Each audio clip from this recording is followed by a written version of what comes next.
Hey guys, welcome back to Murad and Run. Today we have Minnat with us, and today we will be recording right outside University of Toronto. Toronto, right? Yeah, Toronto.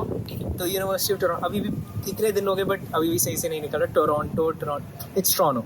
I think वापस जाने से पहले तो सीख ही जाएगा ये. ठीक है. It's University of Toronto.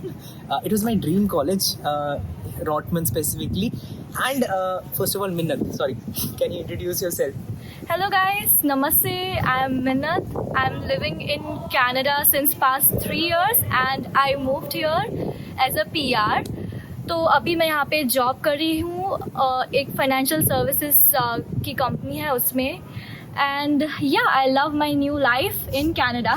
It's been 3 years, right? It's been 3 years and I've also applied for my citizenship. तो मैं बहुत जल्द कैनेडियन सिटीजन बन जाऊंगी, which Okay. I can't believe. That's great.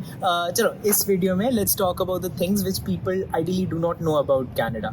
So if there are any such things, since in your past 3 years of experience, what are the things you felt like India में मुझे ये चीज़ नहीं पता थी that happens in Canada? So जैसे मैं यहाँ पे जब आई थी I thought कि हेल्थ केयर फ्री है कनाडा में. यहाँ आने के बाद पता चला कि भाई पूरा सीन ये नहीं है. यहाँ पे जैसे मेडिसिन है उसके पैसे आपको देने पड़ते हैं and then dental also is very expensive. You have to pay for your dental? Yes, you have to pay. Have you, God forbid, been in a place where you had to go to hospital? मेरे को dentist के पास जाना पड़ा था recently. तो कितने time का wait time था? डेंटिस्ट की अपॉइंटमेंट तो मुझे मिल गई थी जल्दी. Also because I have a friend who is a pharmacist. उसके थ्रू मतलब यहाँ पे भी वो सिस्टम चलता है कि जान पहचान है तो चल जाता मतलब उनको पता है कि इस डेंटिस्ट के पास मतलब you know she can go. Okay. ज़्यादा वेट टाइम नहीं है. He can you know tell me कि कहाँ पे जाना है. Okay. Anyway, so that's one. Healthcare, it's not entirely free. या it's not entirely free. Apart from that, any other thing which you felt like कि India में you didn't know? जैसे कि यहाँ पे शॉपिंग करने के लिए अगर जाए then whatever price you see on the tag is not the final price that you are paying. वहाँ पे सिर्फ 13% टैक्सेस आप ऐड कर लीजिए, वही प्राइस है जो आप पे करेंगे. But that's also true for living key places also. Because India में क्या होता है whenever you book a hotel, ये मेरे साथ भी हुआ था. इंडिया में whenever you book a hotel you see 1,000 rupees, उसमें बस convenience charges चढ़ते हैं 100 रुपए के, तो 1,100 is what you pay. यहाँ पे it's very different. यहाँ पे 13% ये चढ़ता है, ऊपर से वो चढ़ता है, ये चढ़ता है, and finally it gets very expensive. That happened with me because मैंने भी booking.com पे ही देखा था, and फिर मुझे पता चला कि अच्छा taxes अब अलग से पे करने. So yeah, that's true. अलग से चीज़ें भी प्राइस एंड चढ़ती है. Even for restaurants I would से वहाँ पे ग्रेचुटी करके मतलब चार्जेस यू हैव टू पे. कुछ रेस्टोरेंट्स में ऐसा होता है कि 6 or more people if you go to dine in you have to pay a percentage which is known as gratuity, which is over and above your bill and other taxes also. Gratuity का कुछ और मतलब नहीं होता था यार. मैं finance student, मुझे पता है ग्रेचुटी का मतलब क्या होता है. देखा आपने लापरवाही का नतीजा है. हाँ, वो PF ग्रेचुटी इंडिया में होता था but this one is different. यहाँ पे इसका क्या मतलब होता है? Gratuity you have to pay if you are like a large group and going for a dine-in. Okay. तो दूसरी बात मैं ये बताऊंगी कि जैसे ग्रॉस और नेट सैलरी का जो डिफरेंस है यहाँ पे बहुत ज़्यादा है. What is the difference between a gross salary? Uh, ये वैसे मैंने अकाउंटेंसी में पढ़ रखा है. ग्रॉस इससे पहले आता है, नेट है जो डिडक्शंस के बाद आता है. हाँ,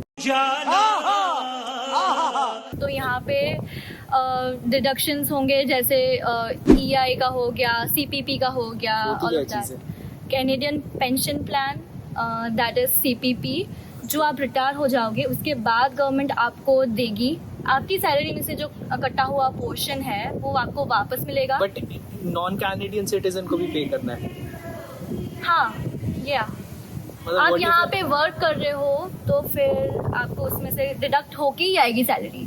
ओके, दैट्स वन. एंड इसके अलावा EI हो गया, EI क्या होता है? Employment insurance. Okay, insurance. ठीक है. मतलब इज इट फॉर एवरीवन या फिर जिसने EI पे किया है बस उसी के लिए? देखो यहाँ पे वंस यू स्टार्ट वर्किंग आपकी सैलरी में से डिडक्ट होगा ही है. EI ठीक है. हाँ, हर किसी की सैलरी में से, डजेंट मैटर वो कैनेडियन है कि नहीं है. ओके. राइट. तो फिर अगर आपके पास जॉब नहीं रहती है तो आप EI अप्लाई के- कर सकते हो EI के लिए. Okay, that's interesting. सैलरीज के ग्रॉस और नेट में if you are making somewhere around 60,000 rupees, sorry $60,000, तो नेट कितना आएगा? So net would be around 45-46ish. तो अगर कितना? 60 हो गया 36 लाख रुपीस, मतलब कवर पे 36 लाख रुपीस लिखा है और नेट आएगा 45 इश, हाँ, तो that is around 26-27 lakh rupees. या बाकी टैक्स वैक्स कट के या आएगा। या तो ठीक है, नेट अकाउंट में टैक्स सीपीपी सब कुछ डिडक्ट Yeah, करके yeah. You get 27 lakh rupees. उसके बाद और क्या क्या खर्चे होंगे? जैसे कि सबसे बड़ा खर्चा यहाँ पे है रेंट. कितना? I would say around 900 to 1000 for a private room. तो मतलब $11,000 $10,000 लगा के चलते तो यू हैड $45,000, तो ये लेफ्ट विद $35,000 ना। ठीक है, एक रेंट हो गया, उसके अलावा Grocery कितना? around 150 to 200. तो अगर 150 to 200 है, दैट इज समवेयर अराउंड $2,000, तो $35,000 था, 33,000 बच गया। नेक्स्ट जैसे कि आपका ट्रांसपोर्टेशन का जो खर्चा है, कम्यूटेशन का, $3। या that's for public transport. Okay, so Toronto में क्या चीज़ है? $3 हर एक चीज़ का, मतलब अगर कहीं से कहीं भी जाना है तो $3 लगता है। तो बट मंथली क्या चार्ज रहेगा? मंथली पासेस भी मिलते हैं उसके, तो अराउंड 100 to 120. मतलब लगा के चलो तो $1,500। तो हम लोग थे $33,000 के पास, तो उसमें से 1,500 और कट जाएंगे। नेक्स्ट इज फोन बिल, कितनी? $60 to $70. तो 60 to 70 अगेन 1,000 हो गया महीने Yeah. साल का। या जो भी एक्चुअली कट जाएगा। डिपेंड्स ऑन कि आपका जो कौन सा? सर्विस प्रोवाइडर है, कैरियर है मोबाइल का, कौन सा है.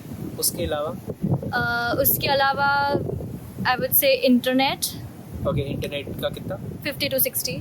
अगेन 1,000 के करीब पहुंच जाएगा। 60 हो गया 600 एंड $720, ठीक है, 1,000 के करीब लगा लेते हैं। ठीक है, उसके अलावा उसके अलावा हाइड्रो यानी कि इलेक्ट्रिसिटी का जो बिल है वो कितना?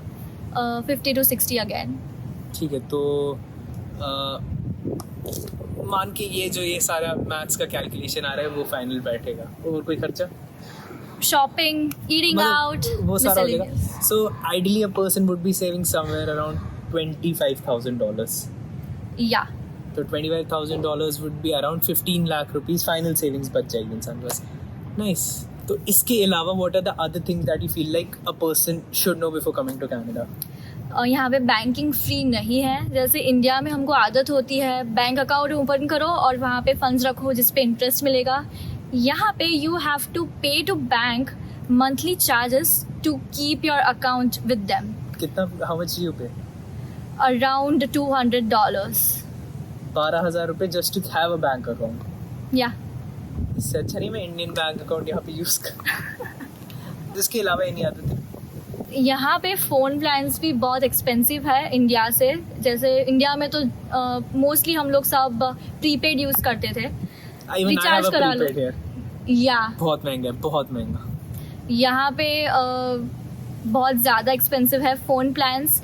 एटलीस्ट $60 to $70 तो है आपके मंथली चार्जेस. ओके, सो मैं जब यहाँ आया आई डिसाइडेड कि मुझे डेटा बहुत ज़्यादा चाहिए बिकॉज इंटरनेट पे ही पूरा दिन काम है.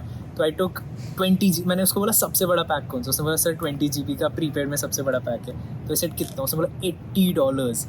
4,500 रुपये से ज़्यादा is what I ended up paying. 4,500 रुपये के करीब is what I ended up paying for 20 GB.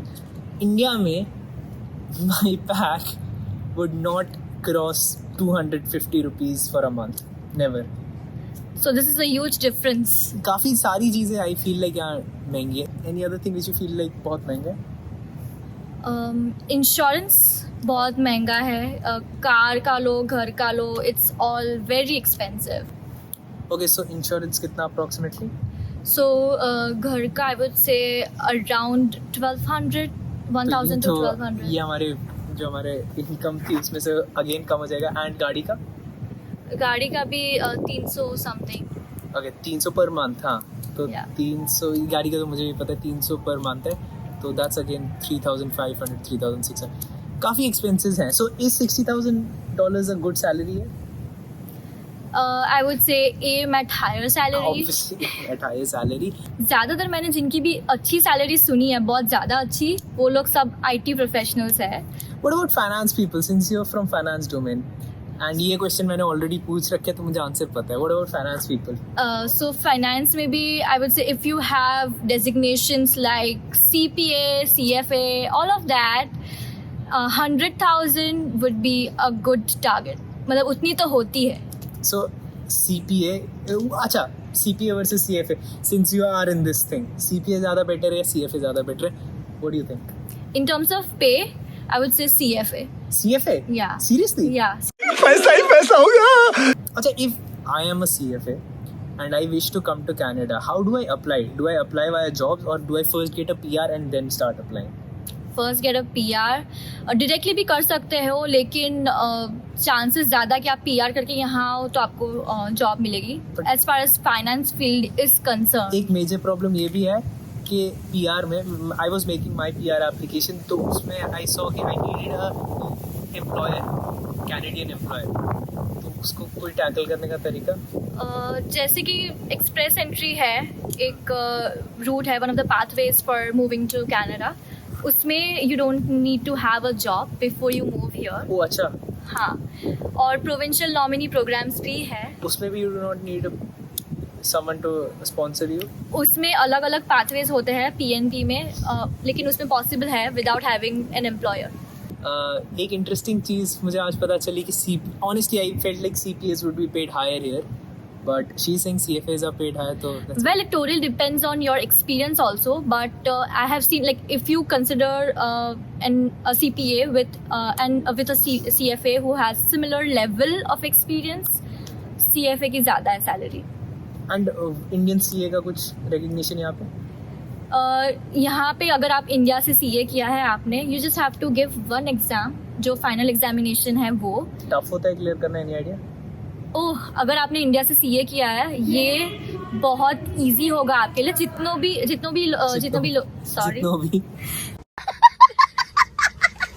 जितने भी लोगों ने किया है मेरे फ्रेंड्स में से, दे ऑल आर लाइक कि यहाँ पे CPA करना बहुत इजी है. So they ended up clearing CA in yes, India? क्योंकि यहाँ पे रिजल्ट परसेंटेज भी बहुत ज्यादा है. हाँ, it's around 50%, तो obviously मोर देन दैट. 50% से भी ज्यादा. Yes. तो CFA की परसेंटेज CPA. नहीं, I'm saying CFA की clearing percentage is lower. Yes. That might be one more reason why CFAs की salary can be higher. Yeah. Thank you so much for taking out the time, Minnat. It was really nice talking to you. Same here. Also, you could find her Instagram link यहाँ पे. It would also be in the description. This is her YouTube handle. You could find it here as well. And if you liked this video, probably you should be watching this video. बहुत funny video. You might love this. एकदम मजा आ जाएगा. Thank you so much for watching.